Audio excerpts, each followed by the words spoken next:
بسم الله والصلاة والسلام على رسول الله. مرحبا بكم أمهات، مرحبا بكم أخوات. كي راكم دايرين أخواتاتي؟ إن شاء الله يا رب تكونوا كامل بخير وبصحة جيدة يا رب العالمين. اليوم جيتكم بفيديو بزاف متنوع ورايح يعجبكم خياتي. أول حاجة بغيت نطلع ليكم بالنعناع والريحة تاع النعناع يا خواتاتي، واحد الريحة بسم الله ما شاء الله. راني صورت لكم الطريقة تاع الغرس تاعو.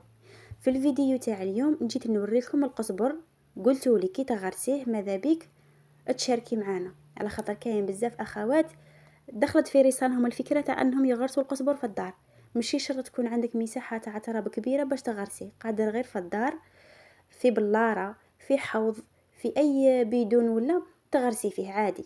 هنا كنا درنا التراب عادي خواتاتي، ما ديروش غير التربه الحمراء، ديروا هذيك السوداء. بعدها نجيبوا الزريعه تاع القزبر اللي راكم تشوفوا فيها، هذه هي. وهنا ما كانت تغرس، شوفوا كيف راهي تغرس فيها خواتاتي، كشغل راهي تزرع عادي ماشي تغرس بالحبه. هنا راهي تغرس كما نقولوا راهي تزرع زراعه عشوائيه. ديروا خياتي القزبر، غير ما تخافوش زعما تقولوا باللي نديروا غير حبات ولا ينبتنا، لا على بالكم باللي كاين شي حبات ما ينبتوش.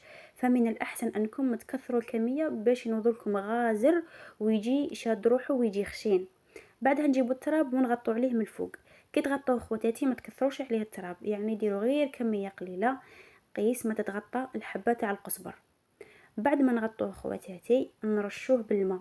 وهنا كي ترشوه بالماء لازم هذاك التراب تاعكم ولا التربه تاعكم لازم تروى مليح مليح بالماء، باه الحبات تاع القزبر يتفتحوا وينبتوا لكم ليه.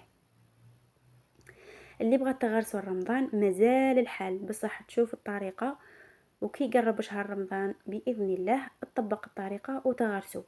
الوقت اللي تبغي القزبر يوجد لها رمضان تغرسوا بشهر ونص قبل رمضان، راح يلحق لها مع رمضان قد خياتي. هنا رشيناه مليح مليح وبعدها نخلوه حوالي يومين ولا، وبعدها نبداو نرشوه بالماء غير بشويه. هذا مكان راح يقعد لكم 21 يوم وتلقاوه نبت لكم. هنا نجو للوصفه خياتي تاع الكعك. نديرو حبه تاع بيض وكاس تاع حليب يكون دافي وكاس ونص تاع سكر، كاس ونص تاع سكر خياتي، ونديرو نص كاس تاع زيت. نخلطوا هذوك المكونات كامل مع بعضهم. بعدها نديرو هذه التيزانه اللي راكم تشوفوا فيها باه يجينا منسم وفيه ديك الريحه الله الله. نديرو زريعه البسباس ونديرو الشنان ونديرو حبه الحلاوه، نغلوهم مليح ونفرغوا حوالي كاس، نصفو ونديرو كاس منها لازم يكون دافي. هنا السوائل تاوعنا لازم يكونوا كامل دافيين خواتاتي. اللي تبغي هذيك الزريعه ديرها في وسط الكعك تاعها. بعد ما خلطنا نديرو مغرف تاع لافاني صغيره، ونديرو كيس خميره حلويات، ونديرو مغرف كبيره تاع خماره تاع خبز. نخلطوا مليح مليح هذوك المكونات حتى يذوبوا، وبلا ما ننساو رشه تاع ماء الزهر خياتي، تعطي لكم واحد النسمه فيه واحد الريحه بزاف هايله. على بالكم باللي الكعك يجي معطر بزاف. وبما انكم قلتوا لي شاركينا طريقتك خياتي، راني شاركت معكم الطريقه. وهذه الطريقه ولا هذا الكعك اللي راكم تشوفوا فيه انا كنت دايراته كمشروع خياتي، كنت نخدم ومكاش اللي كان يذوقوا ما يعجبوش. ما نشي نزوخ عليكم خواتاتي، بصح والله غير صدقوني يا خواتاتي غير الكعك تاعي اللي يذوقوا يعجبوا بالبزاف. ودائما يطلبوا من عندي الوصفه، بصح تبعوا خياتي الصح ماشي راه غير في الوصفه. لمينا ديك العجينه تاعنا بالفرينه ونخلوها طريه تتلاصق. بعدها نديرو مغرف كبيره تاع مارغرين، ندخلوها في ديك العجينه ونبداو ندلكو فيها كما راكم تشوفوا.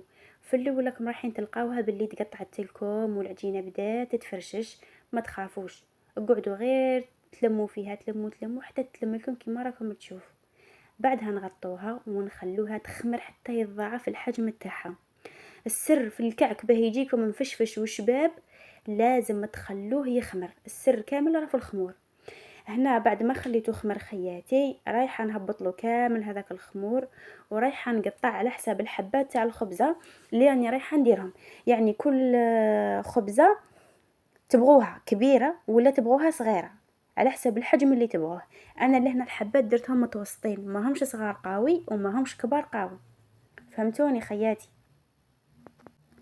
وبالنسبه للاخوات اللي حضروا معايا في اللايف، نقول لكم خياتي سمحوا لي، راكم على بالكم باللي عاود درت لكم وقلت لكم التليفون طفالي.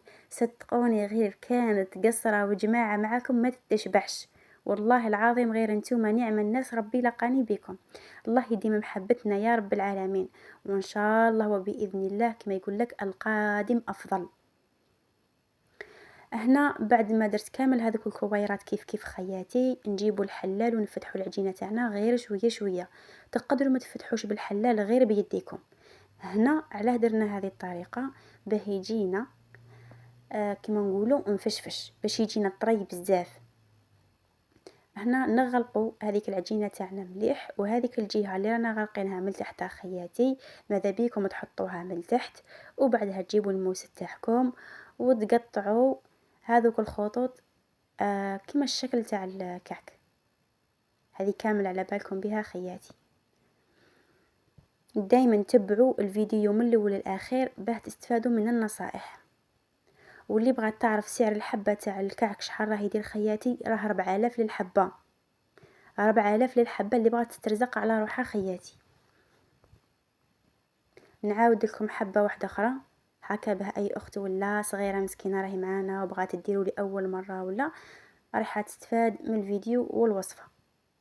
شوفوا حاجه سهله مهله، ما تخافوش كامل من العجينه وما تخلوش العجينه تخلعكم. كل ما كانت يدكم اخواتاتي خفيفه في العجين، كل ما هم المعجنات تاعكم راهم رايحين يجوكم سهلين ويجوكم ناجحين. شكلتو كامل خياتي، نغطيه ونخليه يخمر. شوفوا مشي تشوفوا غير خمر شويه تقولوا خلاص راه خامر، لازم يخمر. فهمتوني خياتي؟ كي يخمر يعطيكم نتيجه مليحه.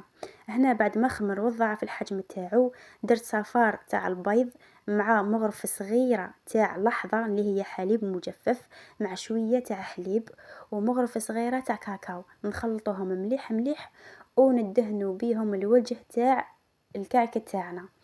راه رايح يعطيكم واحده الحموريه ما شاء الله، راكم رايحين تشوفوها في النهايه تاع الفيديو.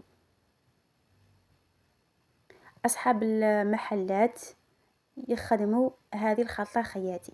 هنا تبغوا ديروا السكر، تبغوا ديروا الجلجلان، تبغوا ديروا الشنان، تبغوا ديروا زريعة البسباس، لكم الاختيار كيما تبغوا خياتي. تبغوا تخلوه هكاك سامبل خلوه. نتوما لا بغيتو كما قالك ديروه كمشروع ولا خياتي كما قالك بتستفادوا ما ديرولوش الجلجلان، ديروا له غير هذيك الخلطة من الفوق، هذا ما كان. هنا ندخلوه يطيب في الفرن، نشعلوا عليه من تحت ومن الفوق، لازم من تحت ومن الفوق على نار متوسطة رايحة للخفيفة، ونخلوه يخمر ويتحمر في راحته. شوفوا بسم الله ما شاء الله. سرحت لكم الفيديو في الاول بصح كي طابت الوصفة شوفوا خياتي كيفاه جا داير، شوفوا بعينيكم وحكموا، شوفوا كيفاه جا ولا اروع. هنا بطبيعة الحال كما ولفت اخواتاتي لازم نوري لهم المصداقية تاع الوصفة ونوري لهم الكعك تاعنا كيفاه خرج داير. وماذا بيكم كي تجربوا الوصفة اكتبوا لي في التعليقات. على بالي بلي البارح كما جمعنا في اللايف وقع جربتوا بزاف صوالح ونجحوا لكم الحمد لله يا ربي. الصح كامل نبغي كي تجربوا حاجة وتنجح لكم من اول مرة. شوفوا كيفاه طاب من تحت خياتي. وبغيت نقول لكم معلومه، الفارينه اللي استعملتها ماشي تاع الكاطو، استعملت تاع الشكاره الكبيره عادي. وشوفوا كيفاه يخرج داير. الله يوفقكم ان شاء الله لاي وحده راهي باغيه ديروا كمشروع. انا شاركتكم مشروعي خياتي، ان شاء الله تستفادوا منه، ان شاء الله نكون سبب في اي وحده راهي باغيه تسترزق على روحها. هنا بغيت نوريكم باللي كامل الحبات طابوا قد بعضهم، ورايحه نقسم لكم وتشوفوا المصداقيه تاع الوصفه. شوفوا خياتي شحال خفيف، راكم تشوفوا. نبغي ندير لكم هكا باه نشهيكم وتروحوا تجربوه، لازم تجربوه مكاش كيفه. اللي دخلت القناة الأول مرة اللي عجبها الفيديو ما عليها غير تشترك باه يوصلوها المزيد من الوصفات. وهنا نكونوا لحقنا للنهاية تاع الفيديو، أنا ما عليا غير نقولكم أخواتاتي اتهلاو في رواحكم ونتلاقاو في وصفة أخرى إن شاء الله. دمتم في رعاية الله وحفظه، مع السلامة. والأخوات اللي وصاوني على الوصفة تاع الصفرجل كيف نخبوه عام كامل الطاجين الحلو ولا تبغوا ديروه كونفيتير، راح نشارك معكم خياتي الطريقة عن قريب، وراح نشارك معكم ثاني المعجون تاع الكوابة، على بالي بلي كامل طلبتوه من عندي خياتي. ديروا في بالكم حتى حاجة ما نخليها في خاطركم.